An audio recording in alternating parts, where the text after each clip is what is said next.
Meet Sophie. She is wanting to build the house of her dreams. Thanks to BIM ARAS, she can now organize her ideas and define what she wants. These first conditions are known as non-technical specifications. Sophie can now share her project with any specialist. In this case, she will contact her architect by sending him an invitation.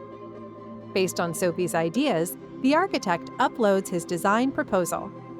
At this point, with minimum effort, Sophie can make decisions by comparing the architect's design to the non-technical specifications. One thing she wanted was to have a large living room area for entertaining her family and friends. But after looking at the report, Sophie realizes she is over budget. The architect submits a proposal reducing the living room area to stay within the estimated cost. And that's it. Sophie agrees with the last adjustments, and she feels happy to make her dream come true. BIM ARAS, Analysis Routing Administration System.